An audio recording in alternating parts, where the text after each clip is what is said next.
ఈ వీడియోలో నేను చెప్పేదంతా పచ్చి నిజం. అలాగే వాస్తవంగా జరిగిన ఒక క్రైమ్ ఇన్సిడెంట్. కొంతమందికి ఈ వీడియో డిస్టర్బింగ్‌గా అనిపించొచ్చు. కానీ మన చుట్టూ జరుగుతున్న మోసాలని, దారుణాలని తెలుసుకోవడం ప్రస్తుత సమాజంలో అందరికీ చాలా అవసరం. ముంబై జూన్ 7, 2023 ముంబై సిటీకి అదొక నార్మల్ బిజీ డే.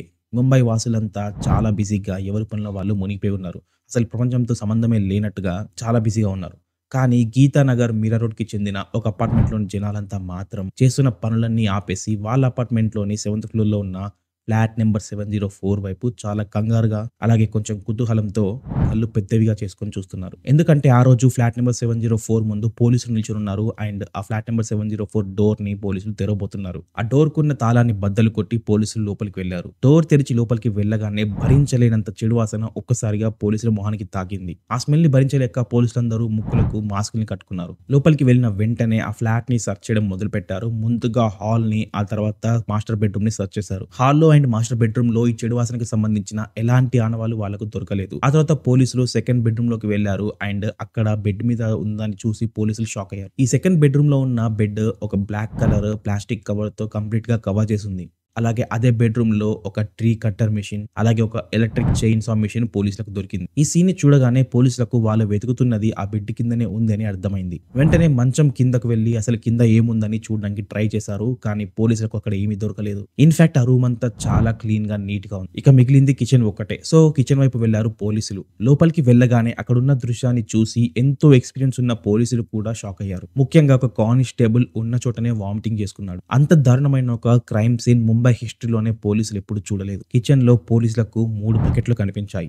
ఒక బకెట్ నిండా రక్తం నిండిపోయి ఉంది. మరొక బకెట్ లో ముక్కలు ముక్కలుగా చేసిన కొన్ని మాంసం ముద్దలు అండ్ మూడవ బకెట్ లో మాంసం ముద్దని గ్రైండర్ లో వేసి తిప్పితే ఎలా ఉంటుందో అలాంటి ఒక మిశ్రమం కనిపించింది. ఇవన్నీ కాదన్నట్టుగా ఆ బకెట్స్ వెనకాల పోలీసులకు 2 మనిషి కాళ్ళు కనిపించాయి. మోకాల నుండి అరికాల వరకు ఉన్న 2 కాళ్ళు అవి చూడడానికి ఆడవాళ్ళ కాళ్ళలా ఉన్నాయి. అండ్ దాన్ని బట్టి నిర్ధారించుకున్నారు ఇదొక మనిషి బాడీ అని. ఇంత దారుణమైన క్రైమ్ సీన్ ని ఎక్స్పీరియన్స్ చేస్తున్న పోలీసులకు పిడుగులాగా ఇంకొక దృశ్యం కనిపించింది. వాళ్ళకు ఎడమ వైపులో ఒక గ్యాస్ స్టవ్ ఉంది అండ్ దాని మీద 2 కుక్కర్స్ ఉన్నాయి. వాటికి మూత పెట్టలేదు, కానీ గ్యాస్ స్టవ్ ఆన్ చేసే ఉంది. అంటే దాంట్లో ఏదో ఉడుకుతుంది. ఒక పెద్ద కుక్కర్ లో కొన్ని మాంసపు ముద్దలు కుక్ అవుతూ ఉన్నాయి. కానీ దాని పక్కనే ఒక చిన్న కుక్కర్ ఉంది. అందులో పోలీసులు చూసింది వాళ్ళ జీవితాంతం మర్చిపోలేరు. ఒక లేడీ తల ఆ కుక్కర్ లో ఉడుకుతుంది. అది ఎంతగా కుక్ అయిందంటే ఆల్రెడీ పుర్రె నుండి చర్మము వీడిపోవడం మొదలైంది. అంత దారుణమైన ఇన్సిడెంట్ చూసిన పోలీసులకు ఒక్కసారిగా గుండె ఆగిపోయినట్టయింది. కాసేపటి వరకు పోలీసుల బాడీలో కదలిక కూడా లేదు. కానీ ఈ షాక్ లోంచి ఎలాగోలాగా తేరుకొని పోలీసులు ఆ బకెట్స్ ని, అలాగే ఆ కుక్కర్ లో ఉన్న మాంసాన్ని ఫారెన్సిక్ ల్యాబ్ కి పంపడానికి ఎలాగోలాగా కింది వరకు తీసుకొచ్చారు. అండ్ అప్పటికే ఈ వార్త అపార్ట్మెంట్ లో ఉన్న వాళ్ళందరికీ తెలిసిపోయింది. ఇదే సమయంలో పోలీసులు మరోవైపు ఎంక్వైరీ చేయడం స్టార్ట్ చేశారు. అసలు ఈ అపార్ట్మెంట్ లో ఎవరు ఉంటారని అపార్ట్మెంట్ వాసులను క్వశ్చన్ చేయడం మొదలుపెట్టారు. అపార్ట్మెంట్ వాళ్ళ ప్రకారం ఫ్లాట్ నెంబర్ 704 లో ఇద్దరు మాత్రమే ఉంటారు. ఒక అమ్మాయి వాళ్ళ అంకుల్ తో కలిసి ఉంటుంది. వాళ్ళిద్దరూ పెద్దగా బయటికి రారు. ఎప్పుడు వాళ్ళ తలుపులు వేసే ఉంటాయి. అలాగే వాళ్ళిద్దరూ సుమారు 3 సంవత్సరాల నుంచి అదే అపార్ట్మెంట్ లో ఉంటున్నా కూడా ఎవరితో పెద్దగా మాట్లాడలేదు. కనీసం పరిచయాలు కూడా పెంచుకోలేదు. ఇదంతా కాదు, అసలు అపార్ట్మెంట్ లో ఉంటున్న ఆ ఇద్దరి పేర్లు కూడా అపార్ట్మెంట్ లో ఎవ్వరికీ తెలియదు. అంత గుట్టుగా వాళ్ళిద్దరు ఉండేవాళ్ళు. సో వాళ్ళ గురించి పెద్దగా అపార్ట్మెంట్ వాసులకు ఎలాంటి ఇన్ఫర్మేషన్ తెలియదు. ఇక పోలీసుల దగ్గర ఉన్న ఇన్ఫర్మేషన్ కేవలం ఆ ఇంట్లో ఇద్దరు మాత్రమే ఉండేవారు. ఒక యంగ్ లేడీ, అలాగే ఒక ముసలైన అని. అండ్ వాళ్ళ దగ్గర ఉన్న ఈ ఇన్ఫర్మేషన్ ప్రకారం చనిపోయింది ఆ ఇంట్లో ఉంటున్న యంగ్ లేడీ అని నిర్ధారించుకున్నారు పోలీసులు. ఇక ఇంట్లో ఉన్న మరో వ్యక్తి ముసలైనే కాబట్టి అతనే ఈ హత్య చేసుంటాడని పోలీసులు గట్టిగా నమ్మారు. అందుకే ఆ ముసలైన ఎలా ఉంటాడో తెలుసుకోవాలని పోలీసులు అపార్ట్మెంట్ వాళ్ళని క్వశ్చన్ చేస్తున్నాడు. అండ్ అదే సమయంలో లిఫ్ట్ డోర్ ఓపెన్ అయ్యి పోలీసులు వెతుకుతున్న ముసలైన ఆయన ఇంటి ఫ్లాట్ వైపు నడుచుకుంటూ వచ్చాడు. కానీ అక్కడున్న పోలీసులను చూసి పారిపోవడానికి ట్రై చేశాడు. అదే సమయంలో లిఫ్ట్ లో 3rd ఫ్లోర్ కి చెందిన మరో వ్యక్తి ఉన్నాడు. ఈ ముసలైన పారిపోతున్నాడేమో అని అనుమానంతో అతన్ని గట్టిగా పట్టేసుకున్నాడు. ఇక ఆ ముసలి అతను ఎక్కడికి పారిపోలేకపోయాడు. సో పోలీసులు అతన్ని పట్టుకున్నారు. అంతేకాదు, పారిపోవడానికి ప్రయత్నిస్తున్నాడు కనుక ఖచ్చితంగా ఈ హత్య తనే చేశాడని పోలీసులకు ఇప్పుడు కన్ఫర్మ్ ప్రూఫ్ దొరికింది. కానీ కూతురు వయసున్న ఒక అమ్మాయిని ఎందుకు ఇంత దారుణంగా చంపాల్సి వచ్చింది? అసలు ఈ అమ్మాయి వాళ్ళ పేరెంట్స్ తో కాకుండా ఈ అంకుల్ తో ఎందుకు కలిసి ఉంటుంది? ఇలాంటి ఎన్నో ప్రశ్నలు పోలీసుల మెదడులో తిరుగుతూనే ఉన్నాయి. కానీ వీటన్నిటికీ సమాధానం చెప్పగలిగే ఒకే ఒక వ్యక్తి హత్య చేసిన ముసలైన. పోలీసులు ఈ ముసలి అతన్ని కస్టడీలోకి తీసుకొని ఇంట్రగేషన్ చేయాలనుకున్నారు. ఇతని దగ్గర నుంచి నిజం చెప్పించడానికి పోలీసులకు పెద్దగా టైం పట్టలేదు. అలాగే వాళ్ళు పెద్దగా కష్టపడాల్సిన అవసరం కూడా లేదు. ఎందుకంటే ఎవరు అడగక ముందే ఈ మిసలైన నోరు తెరిచి అసలు ఏం జరిగిందో చెప్పడం మొదలు పెట్టాడు. ముందుగా అతని పేరు మనోజ్ సహాని, వయసు 57 ఏళ్లు, ఒక కిరాణం దుకాణంలో పనిచేస్తున్నాడని చెప్పాడు. అలాగే చనిపోయిన అమ్మాయి పేరు సరస్వతి వైద్య, వయసు 36 ఏళ్లు. తను కూడా ఏదో ఒక జాబ్ చేస్తుందని చెప్పాడు. కానీ క్లియర్ గా ఏం జాబ్ అనేది పోలీసులకు తెలియదు. అలాగే అందరూ అనుకుంటున్నట్టుగా వైద్యకి మనోజ్ అంకుల్ కాడు. అతను వైద్య బాయ్ ఫ్రెండ్. అవును, మనోజ్ కన్ఫెషన్ ప్రకారం వైద్య ఇంకా మనోజ్ ఇద్దరు 5 years గా లివ్ ఇన్ లో ఉంటున్నారు. అండ్ 3 సంవత్సరాలకు ముందు గీతానగర్ లోని అపార్ట్మెంట్ లో ఫ్లాట్ తీసుకొని అందులోకి మూవ్ అయ్యారు. ఈ అపార్ట్మెంట్ లోకి మూవ్ అవ్వగానే కోవిడ్ హిట్ అయింది అండ్ కోవిడ్ వల్ల మనోజ్ ఉద్యోగం పోయింది. ఆ తర్వాత మనోజ్ కి సంపాదన లేదు. సంపాదన అంతా సరస్వతిదే అండ్ తన మీదే ఇల్లు గడిచేది. కొంతకాలం ఇలా గడిచిన తర్వాత సరస్వతికి తరచూ కోపం వస్తూ ఉండేది మనోజ్ ఎలాంటి పని చేయట్లేదని. అలాగే వీళ్ళిద్దరి మధ్య తరచూ గొడవలు కూడా అవుతూ ఉండేవి. ఒక రోజు గొడవ చాలా పెద్దదిగా అయింది అండ్ మనోజ్ ఆ గొడవ తర్వాత ఇంట్లోంచి వెళ్ళిపోయాడు. అదే జూలై 3వ తారీఖు. అండ్ సాయంత్రం ఇంటికి వచ్చి చూసేసరికి సరస్వతి విషం తాగి చనిపోయి ఉంది. సరస్వతి చనిపోయిందని తెలుసుకున్న మనోజ్ చాలా కంగారు పడ్డాడు. బయటకి విషయం తెలిస్తే తన మీద అనుమానం వస్తుందని భయపడ్డాడు. అందుకనే ఎలాగైనా ఎవరికి తెలియకుండా తన బాడీని డిస్పోజ్ చేయాలనుకున్నాడు. వెంటనే ఒక వుడ్ కటర్ మిషన్ అలాగే ఒక చైన్ సా మిషన్ తీసుకొచ్చి తన బాడీని ముక్కలు ముక్కలుగా చేసి కొన్ని ముక్కల్ని టాయిలెట్ లో వేసి ఫ్లష్ చేశాడు. ఆ తర్వాత బయటికి వెళ్లి కొంచెం యాసిడ్ కొనుక్కొచ్చి ఆ యాసిడ్ లో బాడీని కరించాలనుకున్నాడు కానీ అది వర్కౌట్ అవ్వలేదు. సో ఆల్రెడీ కట్ చేసిన బాడీ పార్ట్స్ ని ఇంకా చిన్నవిగా కట్ చేసి కొంత మాంసాన్ని గ్రైండ్ చేసి కుక్కలకు వేయడం మొదలు పెట్టాడు. అలాగే ఎముకల నుంచి శరీరాన్ని మాంసాన్ని సపరేట్ చేయడానికి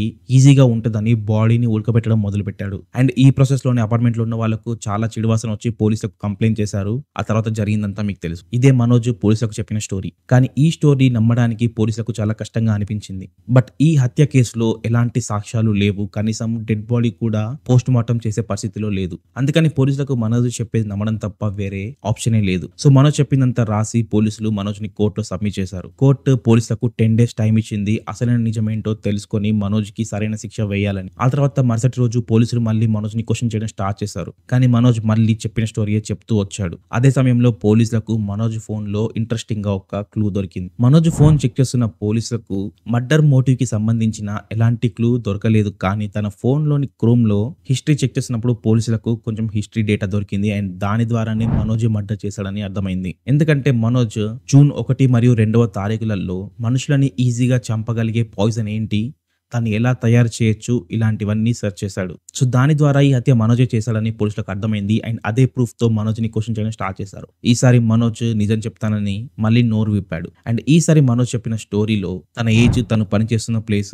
అలాగే సరస్వతి ఏజ్, తను పనిచేస్తున్న ప్లేస్ అంతా కరెక్ట్ గానే చెప్పాడు. కాకపోతే సరస్వతికి తన మీద చాలా అనుమానం అని, ఎప్పుడు లేట్ గా వచ్చినా కూడా తనను చాలా సార్లు క్వశ్చన్ చేసి గొడవలు పెట్టుకునేదని చెప్పాడు. అండ్ ఈ గొడవల ద్వారా విసిగిపోయిన మనోజ్ ఒకరోజు కోపంతో అన్నంలో విషం పెట్టి తనని చంపేశాడని, ఆ తర్వాత బాడీ డిస్పోజ్ చేయడానికి ఇంతకుముందు చెప్పిన స్టోరీలో లాగానే డిఫరెంట్ వేస్ లో బాడీని ముక్కలు ముక్కలుగా చేసి డిస్పోజ్ చేయడానికి ట్రై చేశాడని చెప్పాడు. సో ఈ స్టోరీ ప్రకారం అయితే హత్య చేసింది మనోజే అని క్లియర్ గా ఒప్పుకున్నాడు. కానీ పోలీసులకు ఈ స్టోరీ కూడా నమ్మడానికి అంత ఈజీగా అనిపించలేదు. కానీ వాళ్ళకు పెద్దగా ఆప్షన్ లేదు ఇప్పుడు. సో మనోజే హత్య చేశానని ఒప్పుకున్నాడు కనుక మళ్ళీ కోర్టులో ప్రొడ్యూస్ చేసి తనకు 14 years శిక్ష వేయించారు పోలీసులు. సో మనోజ్ కేసు క్లోజ్ అయిపోయిందని అనుకున్నారు. కానీ అక్కడ ఇంకో ట్విస్ట్. కొన్ని రోజుల తర్వాత పోలీస్ స్టేషన్ కి 2 లేడీస్ వచ్చారు అండ్ వాళ్ళిద్దరూ చనిపోయిన సరస్వతి సొంత సిస్టర్స్. వాళ్ళక్క చనిపోయిందనే విషయం వీళ్ళు టీవీ చూసి తెలుసుకున్నారు. అండ్ ముంబైకి వీళ్ళు చాలా దూరంగా ఉంటారు కనుక వాళ్ళకు రావడానికి కనీసం 3 రోజులు పట్టింది. అండ్ వాళ్ళ చెప్పిన దాని ప్రకారం మనోజ్ కి అలాగే సరస్వతికి 8 సంవత్సరాల క్రితమే పెళ్ళయింది. సో వాళ్ళిద్దరు లివింగ్ లో లేరు. అంటే మనోజ్ చెప్పిన కథ మళ్ళీ అబద్ధమే. అంతేకాదు వీళ్ళిద్దరికి పెళ్ళైనా కూడా ఎప్పుడు మనోజ్ సరస్వతిని వాళ్ళ రిలేషన్షిప్ గురించి బయట చెప్పనించేవాడు కాదు. అందరి ముందు సీక్రెట్ గానే ఉండని వాళ్ళని కోరుకునేవాడు. అందువల్లే ఎప్పుడు సరస్వతి బయట ఎవరితో మాట్లాడేది కాదు. అలాగే వీళ్ళిద్దరు భార్యాభర్తలు అనే విషయం కూడా ఎవరికి చెప్పలేదు. సో అందరూ వీళ్ళిద్దరిని చూసినప్పుడు ఒక లేడీ వాళ్ళ అంకుల్ తో కలిసి ఉంటుందని మాత్రమే అనుకున్నారు.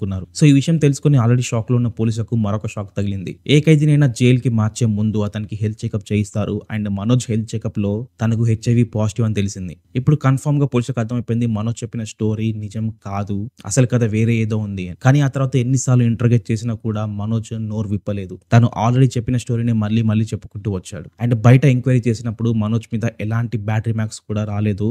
తన షాప్ లో కూడా తను చాలా స్ట్రిక్ట్ గా పనిచేసేవాడని, అందరితో చాలా మంచిగా ఉండేవాడని షాప్ ఓనర్ చెప్పాడు. సో ఈ ఇన్సిడెంట్ జరిగి ఆల్మోస్ట్ 1.5 years అయినా కూడా ఇప్పటికీ కూడా నిజం ఏంటి అనేది ఎవరికి తెలియదు. హత్యకు గురైన అమ్మాయి పేరు సరస్వతి, అలాగే హత్య చేసిన వ్యక్తి మనోజ్. ఈ 2 విషయాలు మాత్రమే పోలీసులకు క్లియర్ గా తెలుసు. అండ్ ఈ కేసు ఇంకా కోర్టులో నడుస్తూనే ఉంది. మనోజ్ కి 14 years కాదు అంతకంటే ఎక్కువ శిక్ష పడాలని సరస్వతి సిస్టర్స్ ఇంకా ఫైట్ చేస్తూనే ఉన్నారు. సో ఇది ముంబైకి చెందిన మనోజ్ సరస్వతి వైద్య కేసు. సో గైస్ ఈ కేసు ని స్టడీ చేసి క్లియర్ గా ఇన్ఫర్మేషన్ రాసుకొని ఒక డీటెయిల్ వీడియో తీయడానికి నాకు 1 week పట్టింది. సో ఈ వీడియో కనుక మీకు నచ్చుంటే ఖచ్చితంగా వీడియోని లైక్ చేసి ఛానల్ కి సబ్స్క్రైబ్ చేసుకోండి. మరిన్ని ఇంట్రెస్టింగ్ డీటెయిల్స్ తో ఎవ్రీ వీక్ ఒక కొత్త వీడియో పోస్ట్ చేస్తాను. సో నెక్స్ట్ వీడియోలో మళ్ళీ కలుద్దాము. Until then take care, by.